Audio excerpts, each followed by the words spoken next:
Guys, I am Mayo, and today we are going to be making the most epic, most monumental, most craziest pyramid, sand temple, whatever you want to call it, you will ever see. So I'm not going to be transforming the sand temple. I will do that in a later video. I am building my own version of a sand temple. And yeah, I hope you guys enjoy this video. Sit back, grab some popcorn, and relax. So I started out by finding a suitable area for building this monumental sand temple, and I started going up 2 blocks at a time. So I just kept going up two blocks. So I started out with like a 2-block base, and then I went up diagonal block and started going up 2 again, and I kept doing that all the way till I reached a peak at the very top, which honestly took a very long time. And now I'm placing in the final blocks, of about a quarter of this pyramid. And that just took a long time alone, so we have 3 more quarters to complete.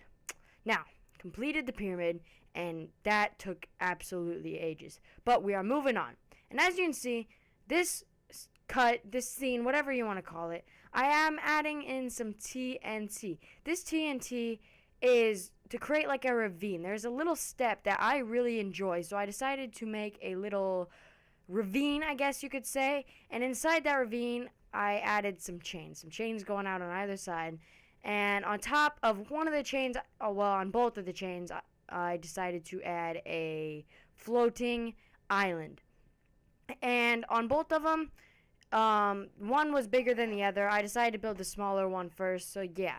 And on top of each of the islands, I added some grass with some waterfall come down, which fills into the ravine, which we'll get to later. And there is a custom tree on both of the islands.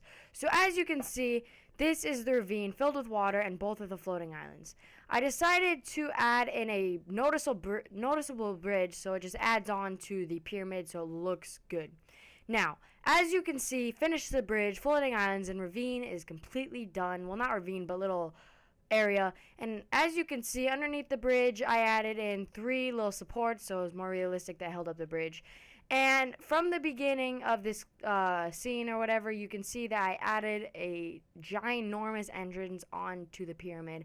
I will get into more of the entrance later, but right now we are going to be talking about some of the designs I added. So on this, I just added in some small details like stairs going up the sides and little holes on each side of the pyramid to just add depth into it. Now, getting into the gateway or the ginormous entrance, I added some orange stained clay or terracotta behind some stair designs, some crazy stair designs that took ages. So the entrance was definitely noticeable. The first thing you should notice when you see this giant custom sand temple. Now, as you go inside, there is a giant throne sitting on top of some stair, like on a stand, I guess you could say, and it got pretty dark in there, so I decided to add in some lighting. First, some lighting came down with 2 chains holding up some bowls, I guess, with some fire in it, and then I added 2 flame pots on the ground with some little red stained glass particles. Now, as you can see, this is an insane build. These are some cinematics of the complete build. And yeah, I think it looks absolutely insane with the floating islands, with the waterfalls coming down, with the chains holding them up, so it looks like it's trying to be pulled back to the earth without them floating off, going out into outer space. And of course, the temple, of course, for the king that lives here. And yeah, all around, this was an absolutely insane build. This is the final flyover, guys. I hope you enjoyed this little sand temple custom build. Please like, subscribe, and peace out.